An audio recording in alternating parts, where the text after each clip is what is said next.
안녕하세요. 사연 읽어주는 남녀입니다. 오늘도 와주셔서 감사드리며 그럼 오늘의 사연 바로 시작하겠습니다. 언니 살려줘! 이른 새벽 동생 꿈에 잠에서 깨어났습니다. 끈적한 땀으로 침대 시트는 젖어 있었고 잠에서 깨어난 제 심장은 100m를 전력 질주했을 때보다도 더 빨리 뛰고 있었죠. 서둘러 침대 밑에 올려둔 물컵을 들어 벌컥 물을 마셨지만 좀처럼 진정되지 않았습니다. 창밖은 아직 어둑어둑한 새벽이었어요.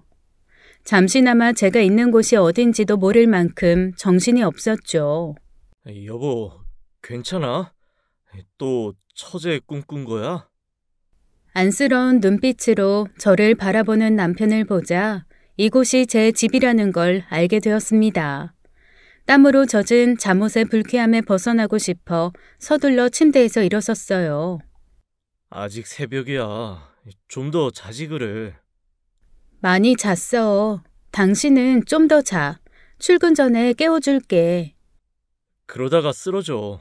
약은 먹었어? 당신까지 깨워서 미안해. 사실 약을 먹지 않았습니다. 약이 제게 아무런 도움이 되지 않는다는 것을 안 순간 멍한 표정으로 쓰레기통에 다 넣어버렸죠. 저는 곧장 샤워실로 들어갔어요. 초겨울 새벽 꽤나 추운 날씨에도 찬물을 틀어서 땀을 씻어냈죠. 저는 원래 여름에도 절대 찬물로 샤워하는 사람이 아니었어요. 찬물이 싫어 여름 바다에도 못 들어가는 사람이었죠. 하지만 그 사건 이후 저는 한겨울에도 찬물로 샤워를 합니다. 그렇게라도 하지 않으면 제 정신이 어딘지 모를 곳으로 사라져버릴 것 같았거든요. 찬물을 몸에 뿌리다가 저도 모르게 눈물이 나와 들고 있는 세안제를 거칠게 집어 던졌습니다. 요란한 소리가 났고 저는 욕실 바닥에 주저앉아 버렸죠. 급하게 남편이 들어와서는 물을 끄고 추위에 오들오들 떠는 저를 안아주었어요. 따뜻한 물로 씻으라니까. 왜 자꾸... 못된 년. 세상 똑똑한 척 다 하더니 지 인생 그렇게 말아먹고 가버리면 끝이야? 제 동생은 감쪽같이 사라졌습니다. 조사 담당 형사분들 모두가 제 동생은 살해당했다고 생각하고 있었죠. 대한민국에서 한 해에 살해당하는 사람의 수가 무려 1000명이 넘는다고 합니다. 따스하게 내려앉는 햇살을 보며 하루를 마감하는 평화로운 나날들을 보내다 보면 정말 현실적으로 믿을 수 없는 숫자죠. 1000명이라니. 대체 이 작은 땅덩어리에서 무슨 원한들이 그리 많아 한 해에 1000명이나 되는 사람이 죽고 죽이는 걸까요? 그런데 제 동생이 그 1000명 중 한 명이 되고 말았어요. 그날부터 제가 살아가는 이 세상은 평화롭고 따뜻한 세상이 아니라 비참하고 차가운 세상으로 바뀌어 버렸죠. 동생은 저보다 2살 어려요. 동생은 남들이 쌍둥이라고 생각할 만큼 저랑 똑같이 생겼었어요. 하지만 성격은 정말 극과 극이었죠. 저는 싫은 게 있어도 혹시나 상대방이 기분 상할까봐 표현도 못하는 내성적인 아이였습니다. 하지만 동생은 정반대였죠. 어려서부터 똘똘한 아이였어요. 우리 저거 사서 먹자. 과자 안에 장난감도 들어있어. 싫은데? 난 다른 거 먹을 거야. 그리고 장난감은 하나 들어있잖아. 그건 오빠가 가질 거고. 외삼촌이 이 돈으로 우리 같이 먹을 거 사오라고 했단 말이야. 우리가 먹고 싶은 거 사오라고 그랬지 오빠가 갖고 싶은 거 사라고는 말 안 했어. 삼촌이 준 돈 중 내 몫은 내가 먹고 싶은 거 살 거야. 그럼 돈 부족해서 저거 못 사. 내 알바냐? 5,000원 중에 내 거 1,660원 내놔. 미진 언니는 어쩔 거야? 나? 난 그냥 아무거나 괜찮아. 경석이 오빠가 사고 싶다는 거 사도 되고. 결국 외삼촌이 어린 조카들에게 과자 사 먹으라고 준 돈 5,000원은 제 동생과 사촌 오빠가 2,500원씩 나눠 갖는 것으로 결론이 났죠. 아씨, 저거 갖고 싶은데. 미진아, 너 돈 있어? 친척 오빠는 결국 제 용돈 2,000원을 추가로 가지고 가서는 자기가 갖고 싶어 하던 작은 장난감이 들어있는 과자 세트를 사고야 말았습니다.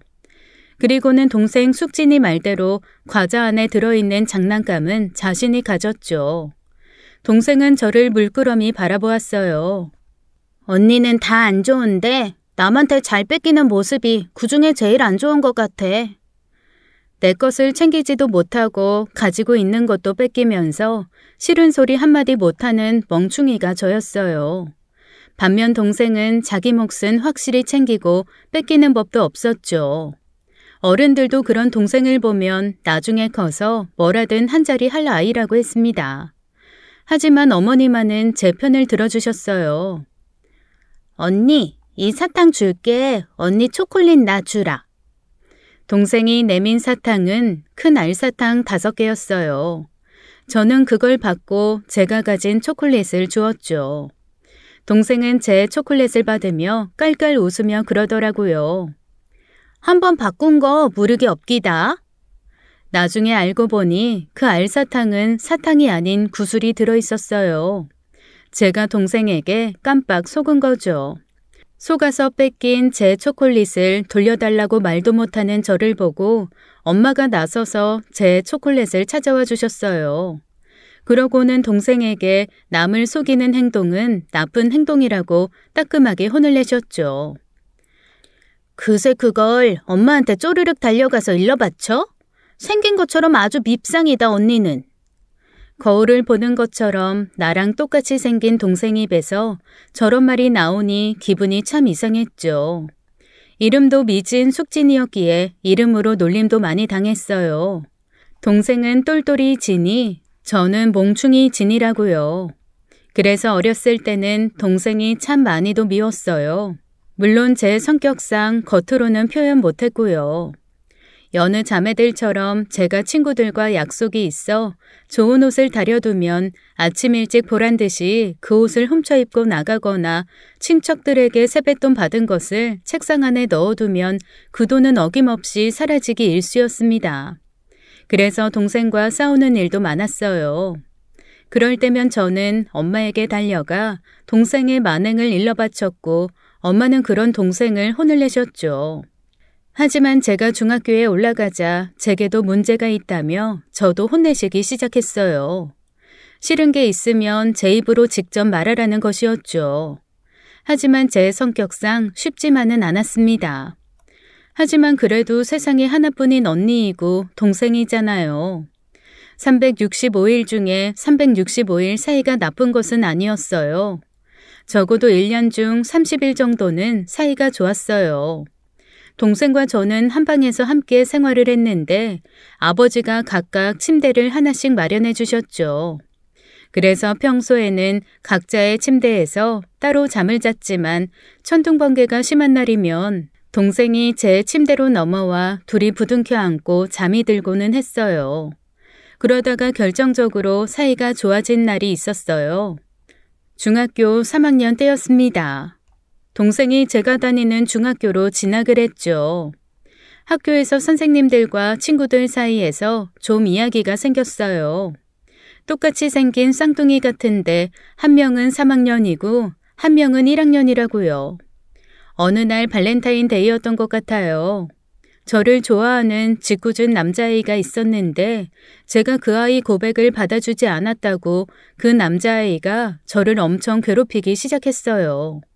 제 참고서를 찢어서 걸레통에 넣어두기도 하고 제 체육복을 몰래 가져다가 버리기도 해서 체육 시간에 선생님에게 혼나게 만드는 소소한 괴롭힘이었어요. 그런데 어느 날 선을 넘는 괴롭힘을 해버리고 말았죠. 내성적인 저는 이어폰을 끼고 노래 듣는 걸 좋아했어요. 점심시간에도 친구들 모두 운동장에 나가 놀 때 저는 노래 들으며 책을 보곤 했죠. 그 당시 카세트 테이프를 워크맨에 넣어 노래를 듣는 아이들이 많았어요. 그런데 저는 초등학교 때부터 중3 때까지 모은 용돈으로 CD 플레이어를 샀습니다.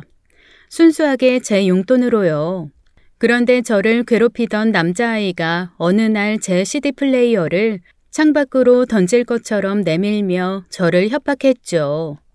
주말에 자신과 데이트를 하지 않으면 제 CD 플레이어를 창밖으로 던진다고요. 당시 저희 교실은 4층이었어요. 거기서 CD 플레이어를 던지면 박살이 날 것은 분명했죠. 하지 마. 그거 내가 9년 동안 용돈 모은 걸로 산 거야. 그리고 난 아직 연애 같은 거 하고 싶은 생각 없어. 그래? 다시 생각해보는 게 좋을 텐데. 샘만 샌다. 이번 주 나랑 사거리 롯데리아에서 데이트하겠다고 크게 외쳐. 반 애들 다 들을 수 있도록. 아니면 이 불쌍한 CD 플레이어는 오늘 인생 마감하는 거야. 자, 하나,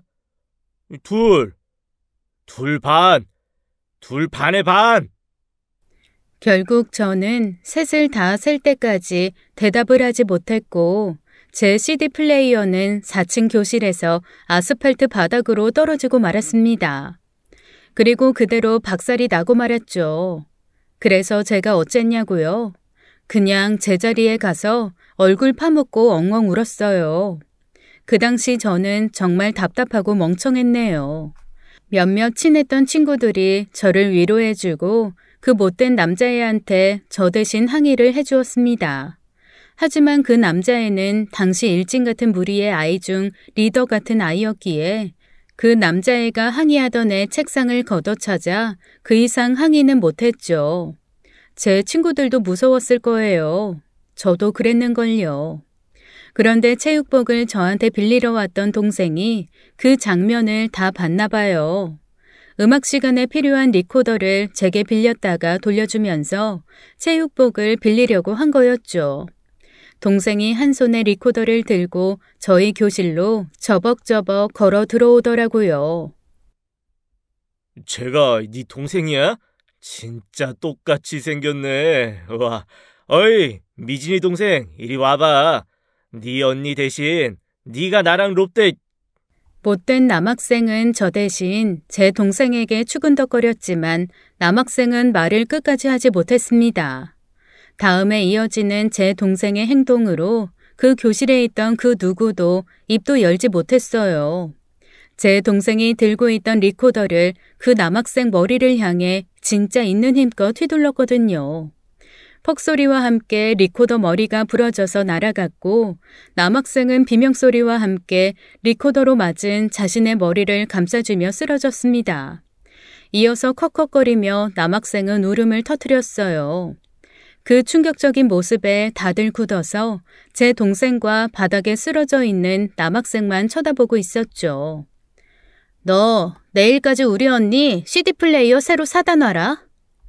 저는 동생이 건네는 머리 없는 리코더를 받아서 멍하게 동생을 쳐다보았고 이어서 수업 종소리에 동생은 자신의 반으로 갔어요. 뒤이어 들어온 한문 선생님께서 그때까지 바닥에 쓰러져 있는 남학생에 대해 물었고 학생들이 상황 설명을 해주게 되었죠.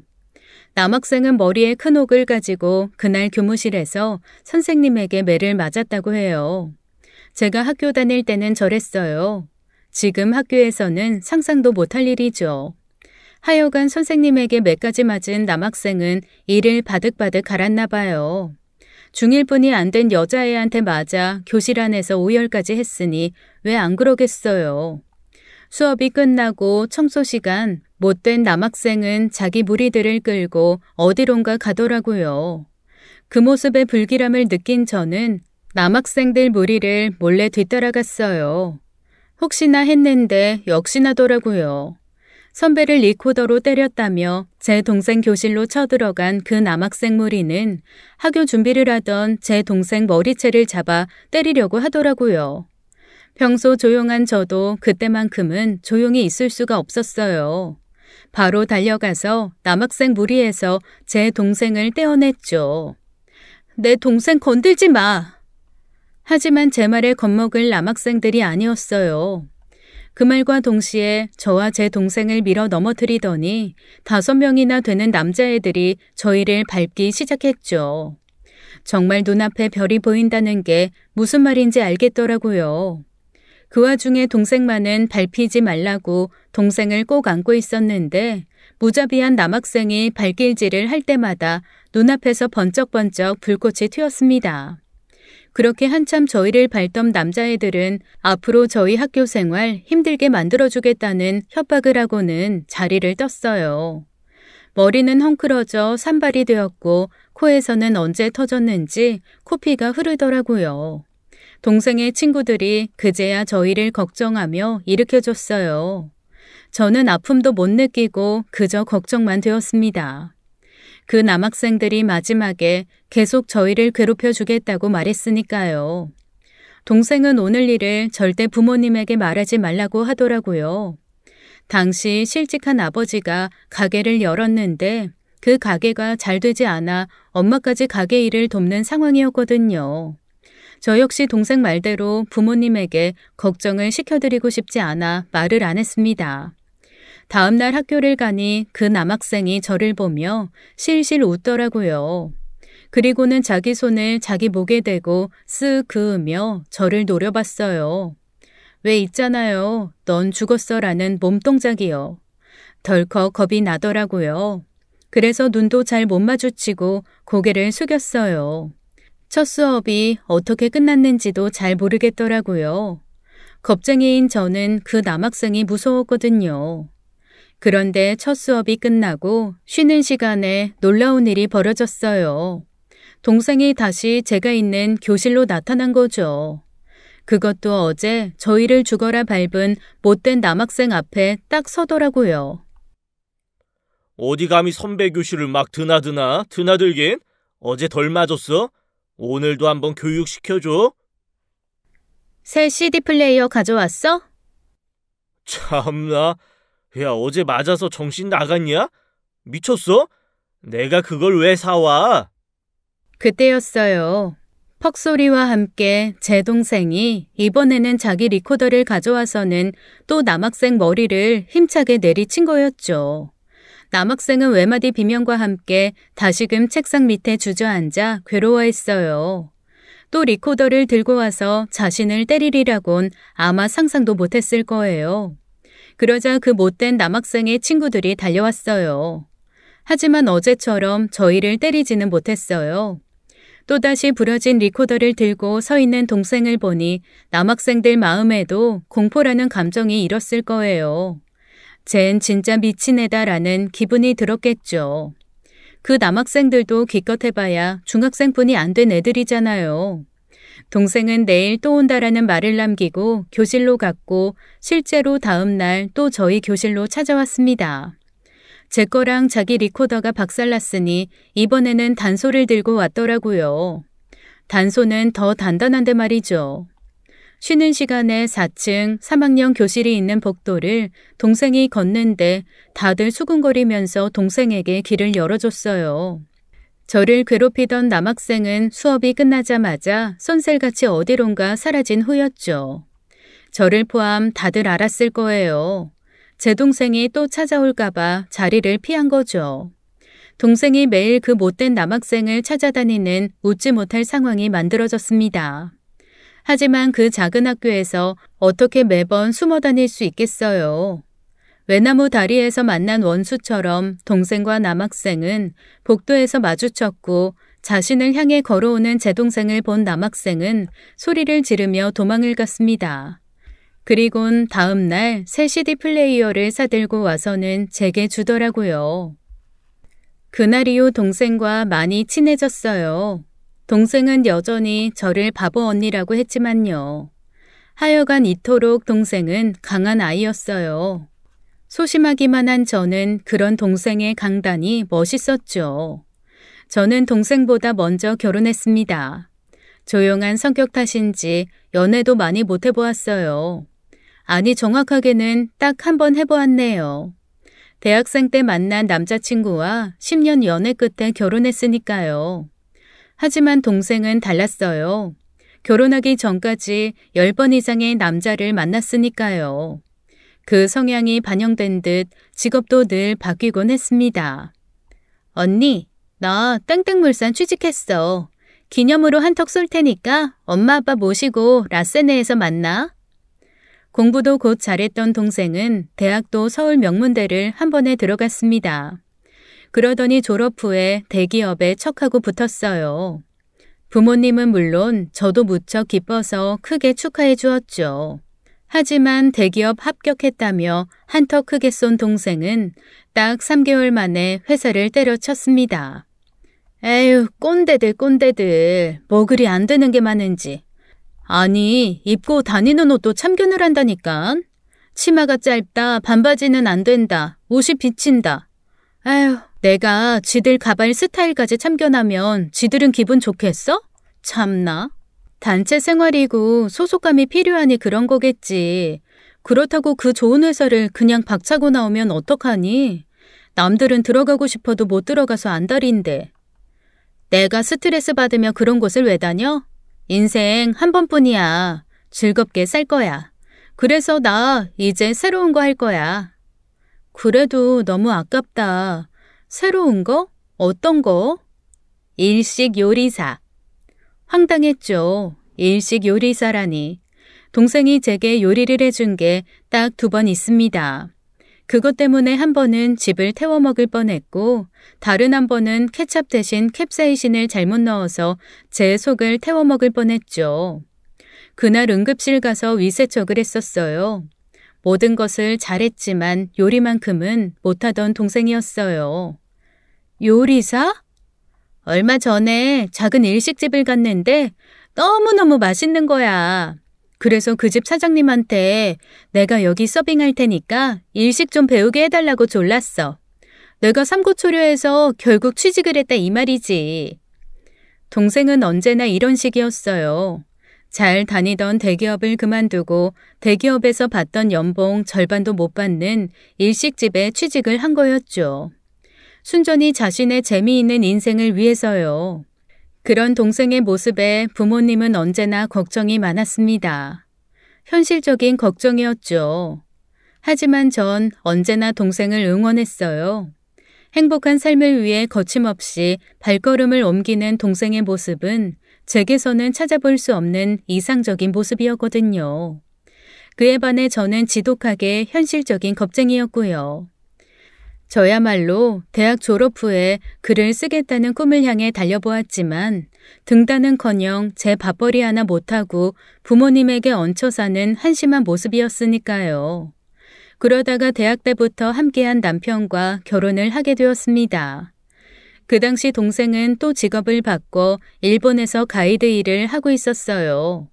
일식을 본고장에서 제대로 배운다고 달랑 가방 하나 메고 일본을 간 동생은 어려서부터 취미로 배운 일본어를 기반으로 그곳에서 가이드를 하고 있었죠. 동생은 제 결혼 소식에 한 걸음에 달려와 축하해 주었습니다. 오랜 연애 끝에 남편과 결혼한 저였기에 남편과 동생도 친분이 많이 있었죠.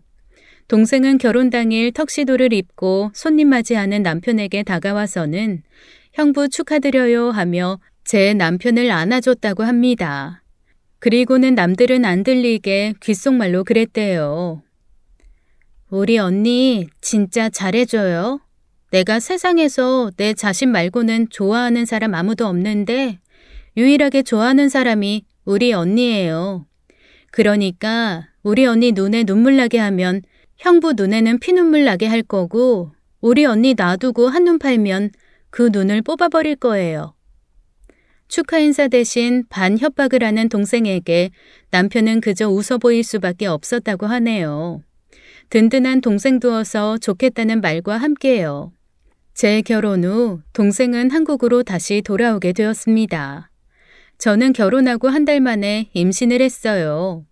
전업주부로 살며 소소하게 글 외주를 받아 살고 있었죠. 그렇게 아이를 낳고 글을 쓰고 육아를 하는 와중에 동생에게서 연락이 왔습니다. 결혼을 하겠다며 남편감을 소개해주겠다는 연락이었어요. 자유로운 영혼의 동생은 연애도 자유롭게 했었습니다. 평생 결혼하지 않겠다고 말하던 동생이었어요. 난 내 자신이 가장 소중해. 그래서 아마도 언니처럼 결혼을 못할 것 같아. 너를 세상에서 가장 소중하다고 생각해주는 남자가 나타날 거야. 그럼 그때 결혼 생각이 들 거고. 그게 가능해? 난 언제나 그게 신기했어.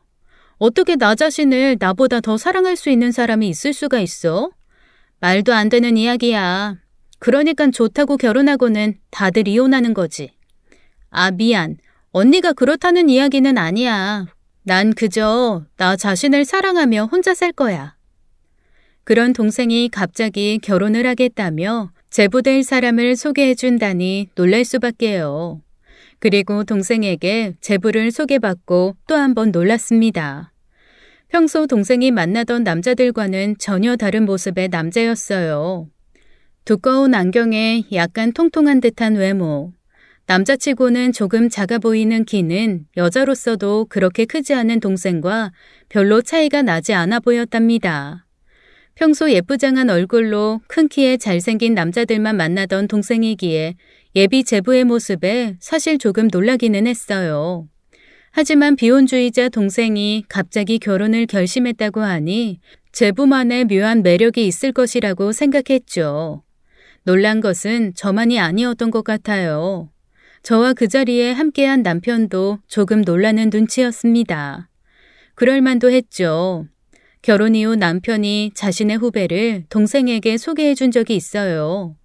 그 당시 남편 후배가 결혼식장에서 본 동생에게 첫눈에 반해 조르고 졸라 해달라는 소개였죠. 남편 후배는 잘나가는 회계사였어요.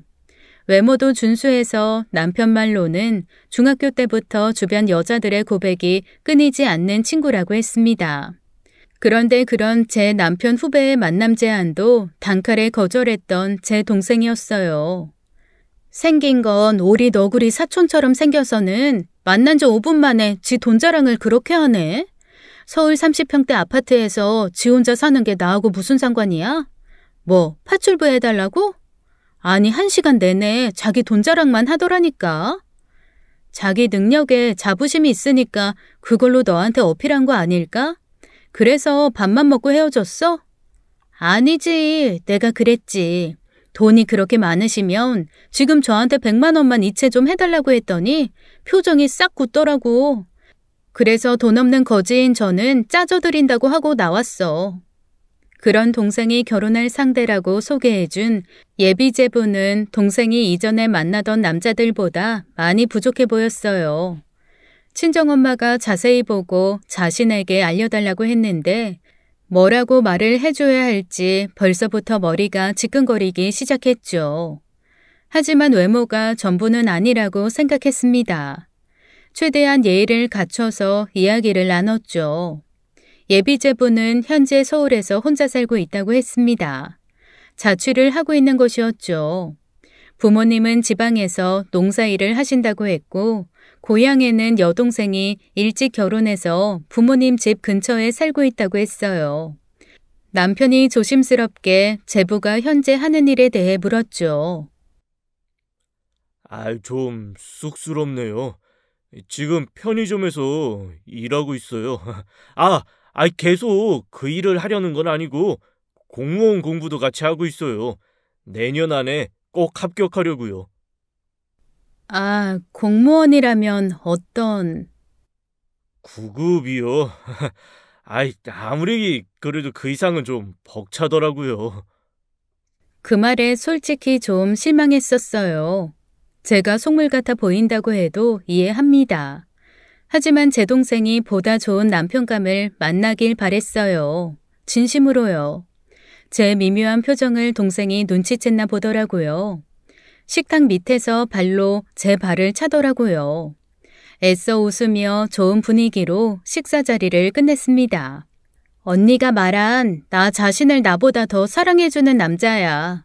그동안 내가 내 행복을 위한 선택을 할 때마다 다른 남자들은 왜 그런 선택을 하냐고 나를 혼내더라고. 내가 지들 딸도 아닌데 말이야. 그런데 유일한 남자였어. 내 선택을 응원해주는 사람. 그 사람 사랑하니?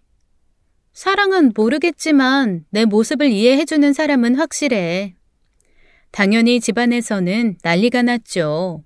아무리 자유롭게 키운 막내딸이지만 사위감으로 데리고 온 남자가 편의점 아르바이트를 하고 있으니 순순히 딸을 내어줄 부모님이 몇이나 될까요? 하지만 결국 승자는 동생이었어요. 생전 처음 보는 아버지의 극대노에도 동생의 선택을 꺾을 순 없었습니다. 다만 아버지가 조건을 거셨어요. 아르바이트가 아닌 제대로 된 직장을 갖고 다시 오라는 거였죠. 결국 제부는 제 동생과 결혼하기 위해 작은 회사 영업직으로 취직을 하고 나서야 결혼을 할 수 있었습니다. 이후 우리의 우려와는 다르게 동생 부부는 굉장히 잘 사는 것 같았어요. 역시 사람은 겉으로만 보면 모르는 거라 생각했습니다. 그러던 어느 날 동생이 저녁에 저를 불렀습니다. 오랜만에 동생과 함께 식사를 하며 이런저런 사는 이야기를 했어요. 그리고 헤어질 때쯤 동생이 이런 말을 하더라고요. 언니는 주미 가졌을 때 어떤 기분이었어? 주미는 제 딸이었어요. 말로 표현 못하지. 병원에서 꼬물꼬물 그 작은 우리 주미 손을 잡는데 눈물이 막 쏟아지더라고. 그런데 갑자기 주미는 왜? 엄마들은 모성애가 있다고 하잖아. 자기 자식을 보고 모성애가 없는 엄마들도 있을까? 만약 그렇다면 어떻게 해? 그런 엄마도 있을까? 난 우리 주미 보자마자 세상의 중심이 우리 주미가 된 것 같아서 그건 잘 모르겠네. 그렇지? 언니는 충분히 그럴 사람이긴 하다. 나는 자식 낳아도 모성애는 안 생길 거야. 나밖에 모르는 이기적인 년이니까.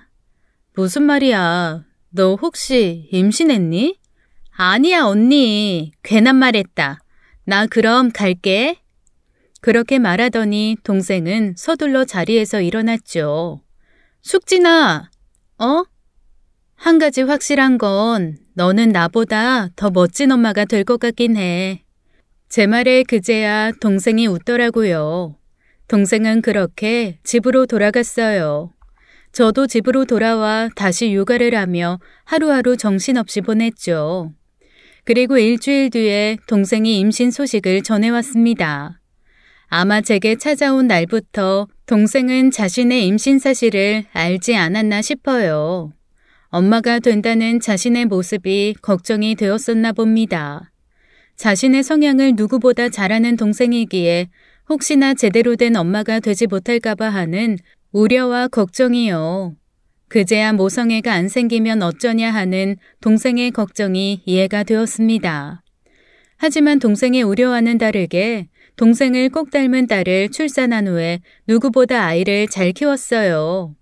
이전에 떠돌아다니던 자유로운 동생에서 완벽한 엄마가 되었죠. 그리고 동생이 어느 날 제게 그러더라고요. 나도 이제 나 자신보다 더 사랑하는 사람이 생긴 것 같아.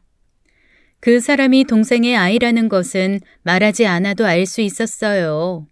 동생에게 지금처럼 행복하게 살라고 해주었죠.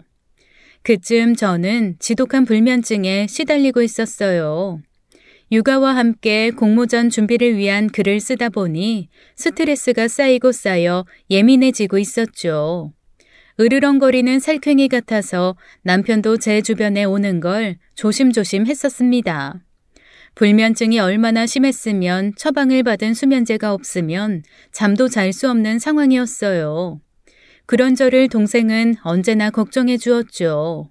쉽게 잠들 수 있는 차나 향초도 사다 날라주었습니다. 그리고 어느 날이었어요. 평소처럼 수면제를 먹고 잠들었던 제가 아침에 일어나 청정수 한 컵을 들이마셨습니다. 그리고 꺼둔 전화기를 켰어요. 평소 벌레가 기어가는 소리에도 잠에서 깨는 예민해질 대로 예민해져 있던 저는 밤에 전화를 끄고 잠이 들곤 했습니다. 전화기를 켜자마자 10통이 넘는 부재중 통화 목록이 뜨기 시작했어요. 그건 다름 아닌 동생 전화였어요. 얘가 무슨 일이 있나 깜짝 놀랐죠. 그리고 이어서 온 문자에 저는 심장이 쿵 하고 내려앉았습니다. 언니, 제발 살려줘. 언니, 제발 나 좀 살려줘. 동생에게 무슨 큰일이 생긴 것 같았습니다. 바로 동생에게 전화를 걸었지만 전화를 받지 않았죠. 전화는 꺼져 있었어요. 그날이 토요일이라 남편도 출근을 안 하고 집에 있었습니다. 극도로 불안해하며 동생에게 계속 전화를 거는 모습에 남편이 다가와 물었죠. 동생이 이런 문자를 보냈어. 아무래도 뭔가 잘못된 것 같아. 어쩌지? 전화 안 받아? 일단 동서한테 전화해봐. 저는 남편 말대로 제부에게 전화를 걸어보았지만 제부도 전화를 받지 않았습니다. 다급해하는 제게 남편이 어서 옷을 입으라고 했어요. 동생 집으로 가볼 요량이었죠. 저는 고개를 끄덕이며 바로 남편과 함께 동생네 집으로 향했습니다. 동생네 집은 저희 집에서 30분뿐이 안 걸렸어요. 그런데 가는 길이 1년 같았어요. 112에 전화를 걸까 말까 고민하다가 결국 걸고 말았습니다. 그리고 상황 설명을 하니 동생 주소지로 출동을 하겠다고 하더군요. 늦은 신고로 먼저 도착한 건 저희 부부였어요. 초인종을 눌러도 문을 두드려도 안에서는 아기 울음소리만 들릴 뿐이었죠. 동생의 딸, 제 조카인 듯 했습니다. 동생 집 비밀번호는 제가 알고 있었어요. 혹시 동생이 갑작스럽게 쓰러진 것일까봐 문을 급하게 따고 안으로 들어갔습니다. 집에 들어서니 집안에서는 역한 냄새가 났어요. 무슨 고기 비린내 같은 냄새였죠. 나중에 알았어요. 그 냄새가 피비린내라는 것을요. 문을 열고 들어가니 거실에는 제부가 쓰러져 있었습니다. 남편은 제부에게 가보았고 저는 동생을 찾기 위해 다른 방을 돌아다녔어요. 하지만 동생은 보이지 않았습니다. 동생 대신 제 등장에 놀라 빽빽 우는 조카만이 아기 침대 위에 덩그러니 있었죠. 저는 어서 조카를 안아 어르고 달래주었어요. 그리고 이어 경찰이 도착을 했죠. 경찰들도 동생 집 거실 모습에 놀라는 눈치였어요. 신고하셨죠? 이게 무슨 냄새야? 아이를 안고 방에서 나와 거실을 보니 들어올 때 정신없어 놓쳤던 모습이 그제야 제대로 보이더라고요. 제부는 소파 밑에서 잠들어 있었고 지독한 술 냄새가 풍기고 있었습니다. 그것을 증명이라도 하듯 옆에는 소주병이 5병이나 굴러다니고 있었고요. 그리고 2, 3리터는 좋게 될 정도의 피가 거실 바닥에 흥건했어요. 비린내는 그 피비린내였던 것이었습니다. 무엇보다 피 웅덩이 옆에는 피 묻은 망치도 떨어져 있었어요. 그것을 보며 경찰은 무전으로 어딘가에 도움을 요청하는 것 같았습니다. 출동 지역 지원 요청합니다. 살인 사건으로 보여요. 경찰의 그 한마디에 정신이 아득해지더라고요. 졸도할 것 같은 정신을 간신히 잡았어요. 제부에게 달려가 흔들어 깨우며 물었죠. 내 동생 어디 있냐고요. 제부를 힘껏 내리치며 물었지만 제부는 정신을 차리지 못했습니다. 결국 저는 그대로 정신을 놓고 말았어요. 나중에 눈을 떠보니 병원이었고 남편이 근심 어린 표정으로 저를 보았습니다. 숙진이는? 우리 숙진이는? 남편은 조용히 고개를 저었어요. 아직 숙진이를 찾지 못했다고 했죠. 나중에 도착한 경찰 지원팀이 제부를 잡아갔고 현재 조사가 진행되고 있다고 했습니다. 당장 경찰서로 달려가고 싶었지만 남편이 저를 만류했어요. 제 상태가 안 좋다고 하면서요. 제 딸아이와 조카아이는 시어머니가 급하게 오셔서 저희 집에서 봐주고 있다고 했습니다. 병실 침대에 누워 있었지만 동생 집에서 본 거실의 참상이 머릿속에서 떠나지 않았어요. 제 스스로 팔에 꼽혀있는 링거 바늘을 뽑아버렸어요. 그와 동시에 피가 튀었죠. 남편이 기겁하며 달려왔어요. 하지만 전 당장 경찰서로 가보겠다고 떼를 썼습니다. 안 된다고 하는 남편에게 저도 모르게 소리를 질렀어요. 가게 해달라고! 우리 숙진이 찾아야 한단 말이야! 그리고 그 자리에 주저앉아 오열했어요. 남편은 조심스럽게 저를 다독여 주었습니다. 당신 걱정되는 마음 충분히 알아. 그런데 당신도 지금 상태가 안 좋아. 일단 진정하고 누워있어. 처제는 내가 찾아볼게. 일단 내가 먼저 경찰서 가서 어떻게 돌아가고 있는지 확인 후 바로 당신에게 연락할게. 남편의 간곡한 부탁에 저는 다시 침대에 앉았습니다. 그리고 지금 바로 경찰서에 가서 상황을 확인 후에 알려달라고 했어요. 남편은 알겠다고 말한 후에 간호사에게 저를 부탁한다는 말을 3번이나 하더니 그래도 걱정된다는 듯 저를 보다가 경찰서로 출발했죠. 그리고 다음 날 늦은 저녁이 되어서야 남편이 돌아왔어요. 제가 그토록 기다리던 소식은 들을 수 없었습니다. 아직 처제의 행방을 알 수 없다는 이야기였어요. 경찰은 제보를 유력 용의자로 조사 중에 있는 듯 했습니다. 아파트 CCTV를 확인했나 봐.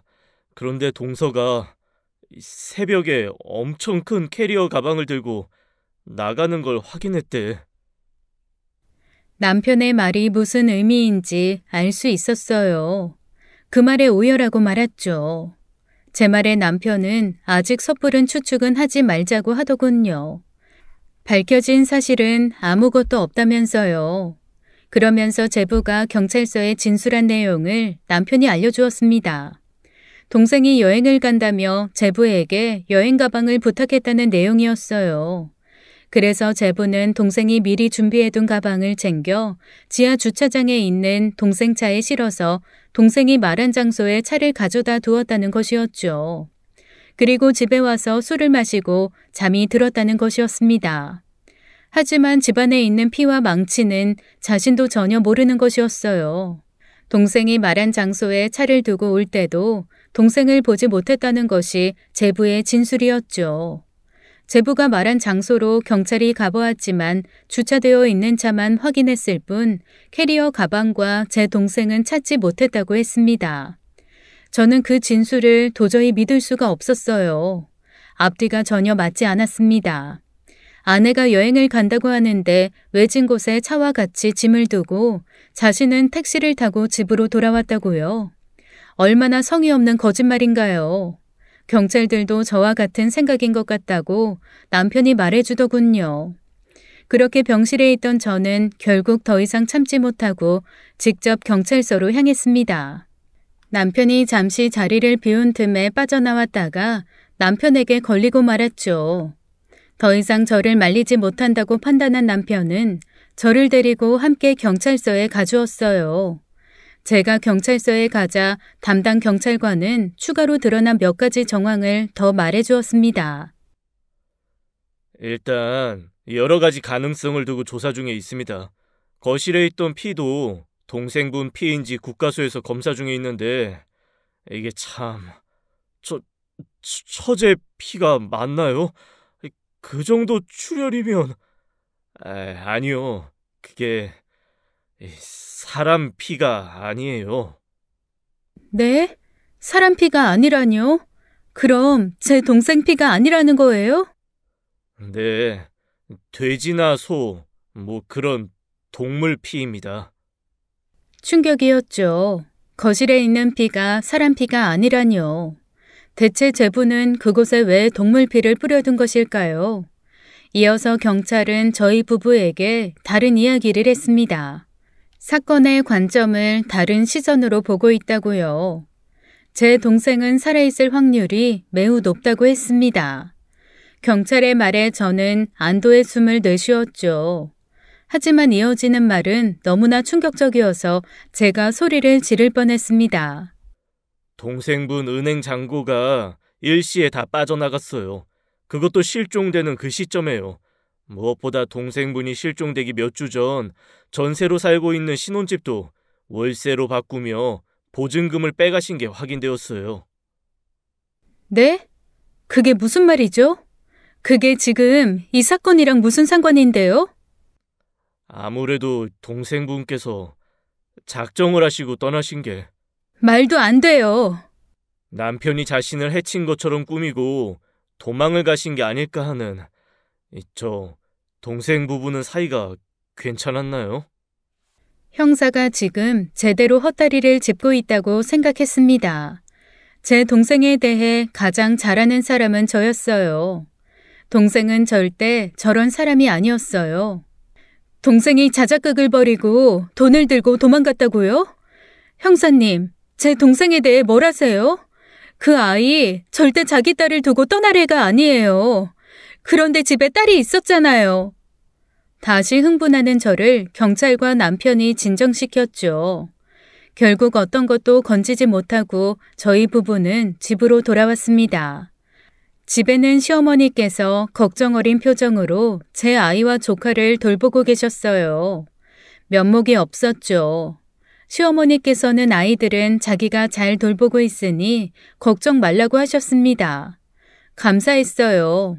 그렇게 사건은 제 동생의 가출로 가닥을 잡는 듯한 경찰이었습니다. 정말 못 믿을 경찰이라고 생각했어요. 가출을 한다면 직접 본인이 가방을 가지고 당당히 나갈 일이지 왜 그걸 남편에게 시키고 인적이 드문 곳에 차로 배달을 시킨답니까? 차는 제부가 말한 그곳에 그대로 방치되어 있었어요. 큰 캐리어 가방만 사라져 있었죠. 동생의 핸드폰을 추적도 했지만 마지막 발신지는 그 차가 있는 곳이었답니다. 그리고 동생 핸드폰도 결국 찾지 못했고요. 저는 경찰의 말을 믿지 못했어요. 동생은 절대 자신의 딸을 두고 떠날 아이가 아니었어요. 무엇보다 거실에 뿌려져 있는 동물의 피는 또 무엇이고요. 그렇게 복잡하게 일을 만들 이유가 하나도 없을 뿐더러 제 동생 성격상 제부와 살기 싫다면 당당하게 이혼을 요구하면 요구했지 이렇게 야밤 도주하듯 도망갈 아이가 아니었습니다. 하지만 경찰은 그런 제 말을 듣지 않았죠. 개인적인 감정이 들어간 가족이라는 이유 하나로요. 다만 제부는 아직 용의선상에 있었기 때문에 지속적인 관찰 및 조사를 진행한다고 하더군요. 그렇게 시간이 흘러갔습니다. 경찰은 별다른 단서를 찾지 못했죠. 그리고 어느 날 제게 한 통의 전화가 왔습니다. 그 전화를 받고는 기절하는 줄 알았어요. 발신인에 제 동생 이름이 적혀 있었습니다. 바로 제 동생이었어요. 여보세요? 숙진이니? 야, 너 어디야? 대체 어떻게 된 거야? 여보세요? 아이고 놀래라. 무슨 그렇게 전화에 대고 소리를 질러 아가씨. 내가 핸드폰 주웠어. 방전되어 있길래 충전해서 전화드려요. 언니라고 적혀있던데 맞나요? 전화 주인 남편분은 전화를 안 받으시네. 전화기 속 목소리에 제 실망은 커졌습니다. 동생이 아니었어요. 동생의 전화기를 찾은 일반인이었습니다. 전화기를 찾아주고 싶다는 아주머님 말에 제가 당장 그쪽으로 달려가겠다고 했죠. 아주머니가 말한 장소는 동생의 차가 발견된 곳에서 그리 멀지 않은 곳이었어요. 저는 바로 남편과 함께 그 장소로 달려갔어요. 그리고 동생의 전화를 돌려받을 수 있었죠. 남편과 차로 돌아오는 길에 동생의 핸드폰을 뒤져보았습니다. 실종된 동생이 어디로 사라진 건지 실마리를 찾기 위해서였어요. 그리고 동생 폰의 사진첩을 여는 순간 저는 경악을 하고 말았습니다. 뭐야? 이 사람이 왜 내 동생이랑 있어? 제 말에 운전을 하던 남편도 슬쩍 사진을 보곤 소리를 질렀죠. 뭐야? 이놈이 왜 여기서 나와? 저는 상상 못할 인물의 등장에 혼란스러웠어요. 대체 뭐가 어떻게 돌아가는지 감도 잡히지 않았습니다. 그리고 사진에 찍혀있는 날짜를 보곤 경악을 할 수밖에 없었어요. 바로 동생이 실종되기 전날 찍은 사진이었어요. 여보, 차 돌려. 당장 이 사람한테 가. 당장 이 사람 잡아야 돼. 제 말에 남편은 거칠게 차를 돌렸어요. 그리고 악셀을 밟아 그 남자가 있는 곳으로 달려갔죠. 동시에 저는 동생을 찾는 담당 형사님에게도 전화를 했습니다. 지금 당장 제가 말하는 장소로 달려오라고요. 동생의 핸드폰 사진 속의 남자 정체는 일전에 동생에게 차인 적이 있던 남편의 후배인 남자였습니다. 남편과 저는 후배가 있는 사무실로 미친 듯이 달려가서 후배를 만났어요. 형, 어쩐 일이에요? 연락도 없이. 아이고, 형수님도 오셨네.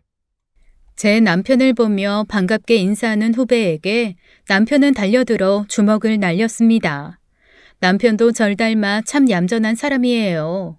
그런 사람이 다짜고짜 주먹부터 날린 거였어요. 우리 처제 어디 있어? 이 개새끼가 지금까지 날 속여? 제 동생이 실종된 것은 남편의 후배도 모두 알고 있는 일이었습니다. 그런데 동생이 실종된 전날까지 제 동생과 사진을 찍은 후배놈은 입을 싹 다물고 있었던 거였어요. 한마디로 제 동생을 가장 마지막까지 본 사람이 이 후배놈이었던 거였죠. 남편은 흥분해 후배에게 주먹을 날렸어요. 금방 피투성이가 된 후배는 남편에게 살려달라고 하며 자신도 무서워서 말을 못했다고 했습니다. 무섭다뇨? 뭐가 무섭다는 말일까요? 남편의 위세에 다가오지 못하던 주변 사람들이 그제야 조심스럽게 달려와 남편을 말렸어요. 후배는 남편에게 맞아 축 늘어져 있었죠. 그래, 형 동생 만났어. 그런데 잠깐 만나고 헤어진 거라고. 그런데 다음날 갑자기 형 동생이 사라지고 죽었느니 뭐니 말이 많으니까 형이라면 안 무섭겠어? 내가 사실을 말하면 내가 용의자가 되는 거잖아. 그러니까 당신이 왜 내 동생을 만난 건데? 사랑해서 만났어요. 됐어요? 나 당신 동생 그날부터 계속 사랑했다고. 충격이었죠. 남편 후배의 말은 결혼한 동생이 남편 후배를 몰래 계속 만나고 있었다는 말이었으니까요. 하지만 믿을 수가 없었습니다. 제 동생을 마지막에 보았으면서 지금까지 숨긴 남자였어요. 무엇보다 동생이 자유분방해서 연애를 많이 하지만 한 번도 양다리나 바람을 피운 적은 없었습니다. 새로운 사람을 만난다면 기존 사람과 헤어지고 적어도 반년이라는 기간을 이전 남자에 대한 예의라고 하면서 연애를 안 하던 아이였어요. 그런데 외도라니 있을 수 없는 일이었죠. 그때 제 연락을 받은 담당 형사분이 달려왔습니다. 남편에게 상황 설명을 들은 형사분은 남편 후배에게 서로 함께 가달라고 하고는 데리고 가버렸죠. 도대체 상황이 어떻게 돌아가는지 알 수가 없었어요. 껍질을 벗겨도 계속 벗겨지는 양파 같았습니다. 숙진아, 너 정말 어디 있는 거야? 뭐라고 돌아다녔던 거야? 남편의 후배를 데려간 경찰은 강하게 후배를 신문했다고 했습니다. 그쯤 되니 저도 가만히 있을 수 없어서 경찰서에 계속 들락날락하며 상황을 파악했죠. 그리고 충격적인 사실들이 드러났어요. 조사 결과 제 동생을 가장 마지막에 본 사람은 후배가 맞았습니다. 그리고 그 후배는 해외 도박으로 거액의 빚을 지고 있었는데 제 동생이 실종된 이후에 그 빚을 모두 갚았다고 한 거였어요. 이 점을 이상하게 여긴 경찰이 집요하게 물고 늘어졌나 봐요. 그래요. 숙진 씨한테 문자가 왔어요. 우리 같이 도망가자고요. 그래서 숙진 씨가 말한 장소에 갔는데 저는 정말 숙진 씨 그림자도 못 봤어요. 간 장소에는 숙진 씨 차만 덩그러니 있었고 캐리어 안에 현금만 가득 있었다고요. 조사 결과에 의하면 그 장소에서 하루가 넘게 후배는 제 동생을 기다렸다고 합니다. 하지만 동생이 나타나지 않자 캐리어를 열어보았고 그곳에는 현금이 가득했다고 했어요. 아마도 동생이 실종될 즈음 일시에 출금된 돈과 보증금이었나 봐요. 남편 후배는 그걸 보고 욕심이 생겨 돈만 챙겨 그곳을 빠져나왔다는 증언이었죠. 하지만 경찰은 후배의 증언을 다 믿지 않았습니다. 후배와 제 동생이 내연 관계였고 둘이 함께 도망가기 위해 돈을 찾았다가 알 수 없는 무슨 문제가 생겨 후배가 동생을 죽이고 돈을 챙겼다는 것이 경찰의 가설이었어요. 개소리 말아요. 저번에는 내 동생이 도망간 거라면서 이제는 바람이라고요? 멀쩡한 내 동생 쓰레기 만들지 말고 제발 좀 동생 좀 찾아주세요. 역시 경찰의 가설을 믿지 않았어요. 새로운 증거가 나올 때마다 말이 바뀌는 경찰이었죠. 집으로 돌아온 저는 울고 또 울었습니다. 밤에 제 아이를 재우고 조카도 재웠어요. 자기 엄마가 사라진 줄도 모르고 제가 자기 엄마인 줄로만 알고 제 품에서 잘도 잠드는 조카였죠. 네 엄마 어디 있니? 너는 아니? 너희 엄마 다시 나타나면 정말 내가 이번에는 제대로 혼을 내줄 거야. 미안해. 아가 울지 마. 네 엄마 혼낸다고 해서 그래? 울지 마, 아가. 울지 마. 숙진아, 어디 있는 거야? 사라는 있는 거야? 아이들을 재우고 숙진이 핸드폰을 뒤져보았어요. 숙진이가 지인들과 나눈 문자 대화, 전화한 곳, 사진첩들, 단서를 찾기 위해서 하나하나 자세히 찾아보았죠. 남편이 절 걱정했지만 감히 말리지는 못하더군요. 그런 어느 날 밤 제부에게서 문자가 왔어요. 제부는 이미 조사가 끝나 풀려난 지 한참 된 사람이었어요. 자신의 아이를 다시 데려가고 싶다고 계속 말했지만 제가 안 된다고 했죠. 저는 제부도 믿을 수가 없었거든요. 그 때문에 온 문자였어요. 저 형, 잘 지내시나요? 아니, 잘 못 지내시겠네요. 저도 사는 게 지옥 같습니다. 제 아이를 못 보니 더 그렇네요. 제발 아이 좀 돌려주세요. 이렇게 부탁드려요. 만약 이 부탁도 거절하시면 정말 죄송하지만 저는 법적인 절차를 밟아 아이를 데려올 수밖에 없습니다. 제발 이 문자 무시하지 마시고 제발 아이 좀 돌려주세요. 저는 제부에게 온 문자를 보고 조카를 다시 돌려주어야 하나 고민했어요. 한참을 문자를 보고 또 보았죠. 뭐라고 답을 해야 할지 몰라서요. 그러다가 갑자기 미친 사람처럼 벌떡 일어났습니다. 그리고 안방불을 켜고 제 폰을 뚫어져라 쳐다봤어요. 잠자다가 놀란 남편도 일어났죠. 아이, 누냐. 갑자기 왜 그래? 아직도 안 잤어? 여보, 이거 이상해. 저는 남편에게 제부 문자를 보여줬어요. 뭐가 이상해. 쥐 자식 돌려달라는 건데. 당신도 이제 그만하고 제부한테 아이 좀 보여줘. 아니 그게 아니라 이것 좀 제대로 보라고.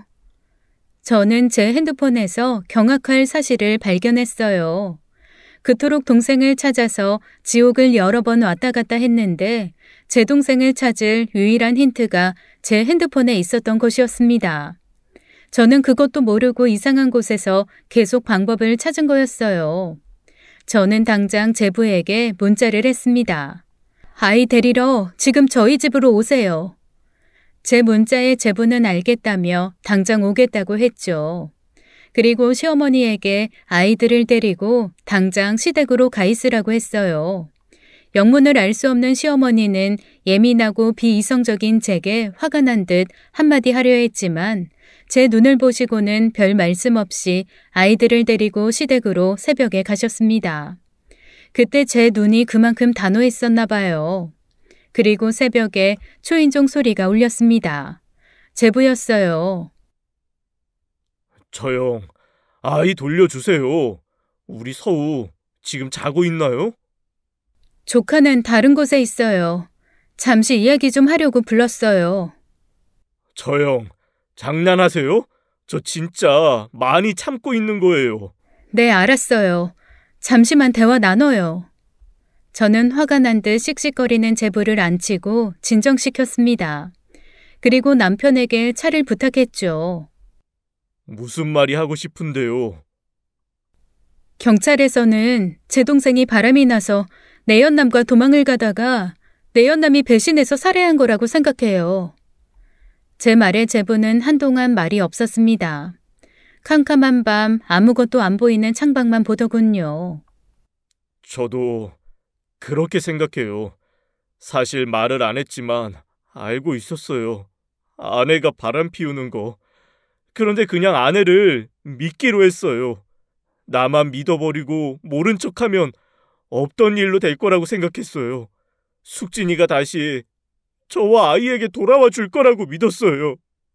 그런데 이렇게 될 줄은 정말 몰랐어요.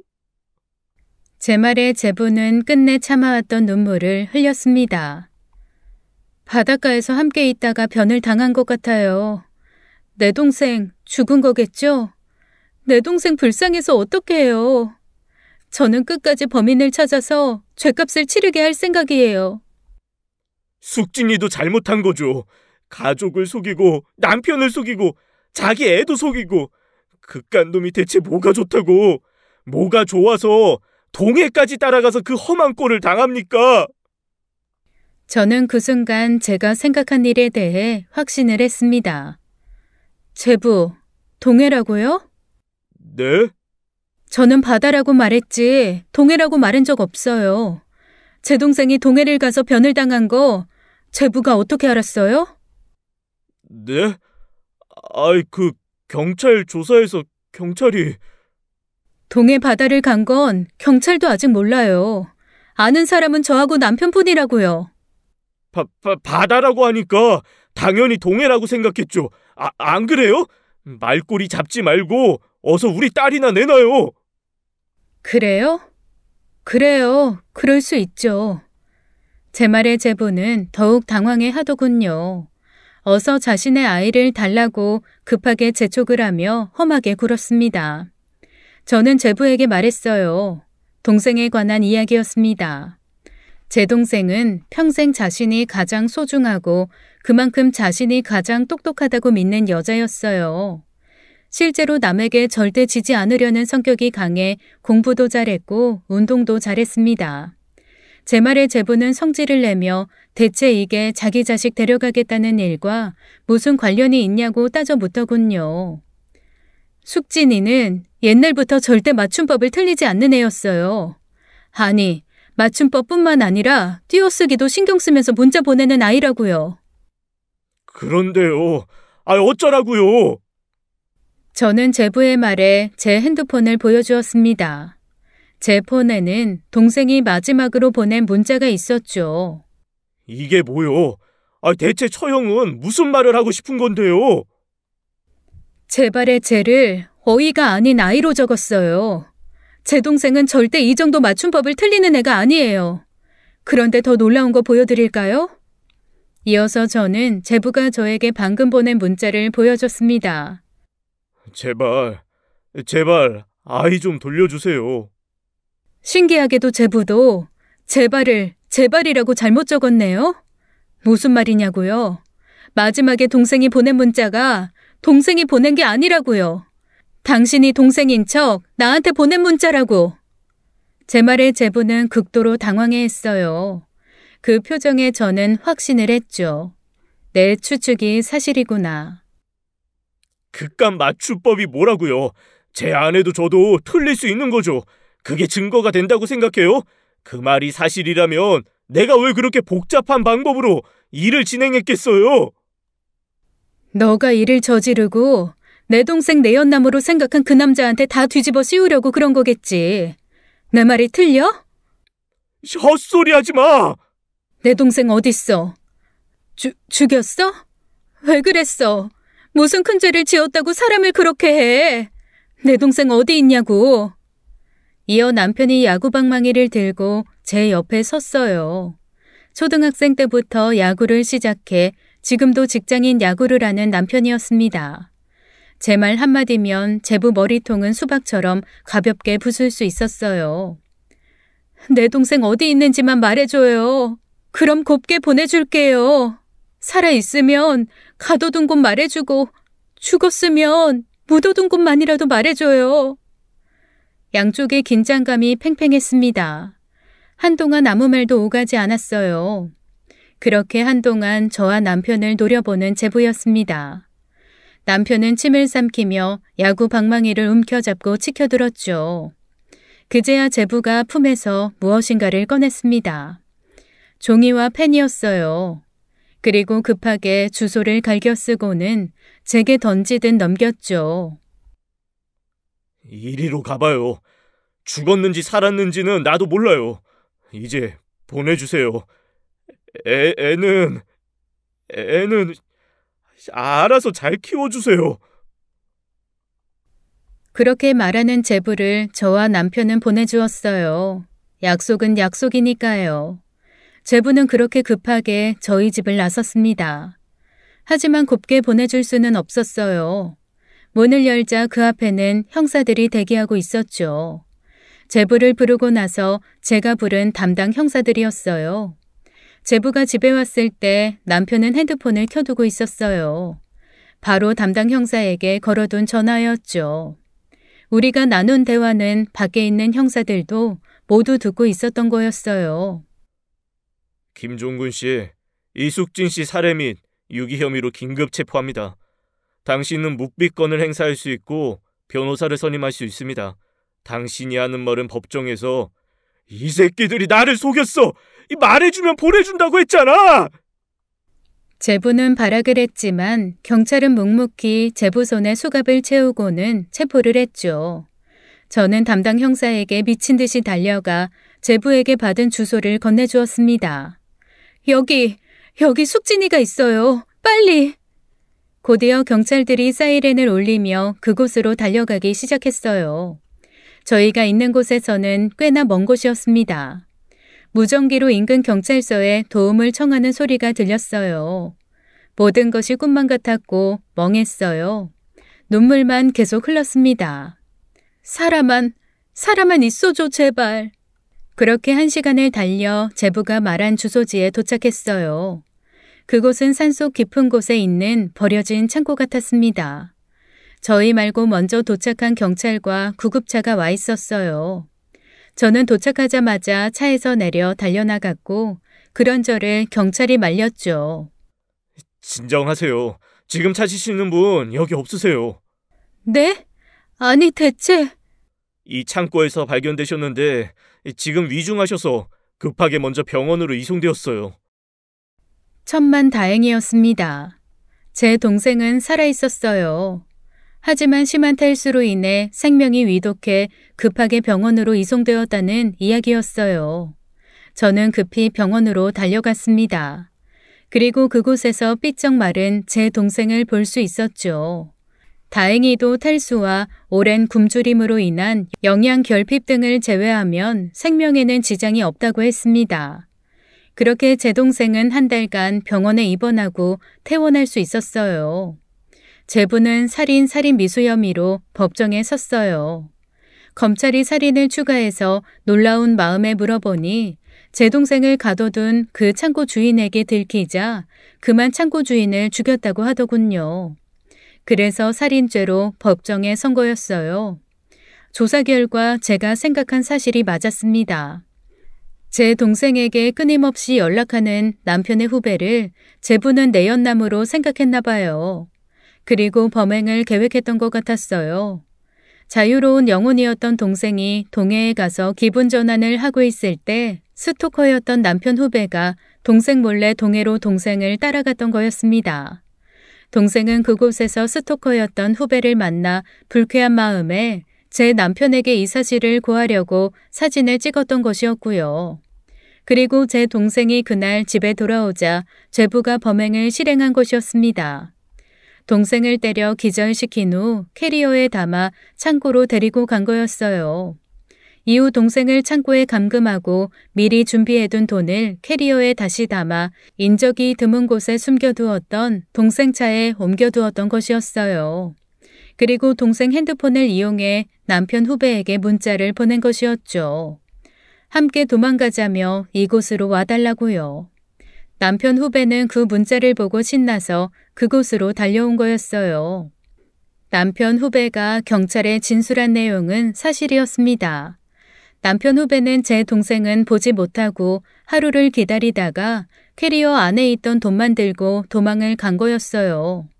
그 사이 제부는 제게도 동생 핸드폰을 이용해 살려달라고 문자를 한 거였어요. 시간을 벌기에는 충분했습니다. 제가 밤에 핸드폰을 꺼두고 수면제를 먹고 잠드는 것을 동생이 알고 있는 것처럼 제부도 알고 있었거든요. 그렇게 살려달라는 문자를 보내두면 제가 아침에 확인할 것을 알았던 거죠.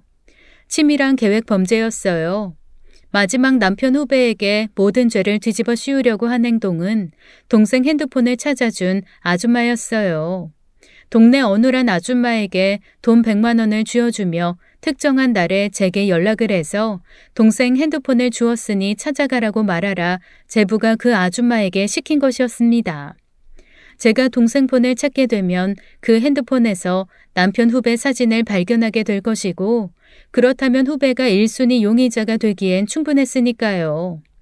실제로 CCTV를 추적하던 경찰도 남편 후배를 용의선상에 올려 조사를 하고 있었고요. 검찰에서는 제부의 범행이 결코 가볍지 않다고 생각해서 무기징역을 재판부에 요청했어요. 시작은 오해였어요. 그저 남편의 후배가 스토커 마냥 제 동생을 따라다녔던 것이었죠. 동생은 결혼 생활 내내 수없이 알아듣게 설명했지만 의처증이 심한 제부가 믿지 못했다고 했습니다. 애당초 잘나고 예쁜 동생이 자신같이 못난 남자랑 결혼한 것 자체가 의심이 갔다면서요. 회계사에다가 잘생긴 남편 후배를 선택하지 않고 무엇 하나 잘난 것 없는 자신을 선택한 것에 대해 큰 의심을 품고 시작한 결혼이었어요. 결국 제부는 무기징역 확정을 받자 오열을 했죠. 자신의 오해로 시작된 이 용서받지 못할 범죄에 대해 후회를 하는 듯 했어요. 감옥에서 자신의 죄를 뉘우치며 살겠다고 제발 자신의 딸과 함께 면회만 와달라고 제 동생에게 울면서 부탁을 했다고 하더군요. 어림도 없는 이야기였어요. 현재 동생은 심리치료를 받으며 안정을 찾아가고 있습니다. 남편의 배려로 동생은 저희 집에서 살고 있어요. 몸은 치료가 다 되었지만 마음의 상처는 아직 치료를 하지 못했거든요. 하지만 동생은 금방 이 상황을 이겨낼 거라 굳게 믿고 있어요. 무거운 제 사연 들어주셔서 감사합니다. 지금까지 사연 읽어주는 남녀였습니다.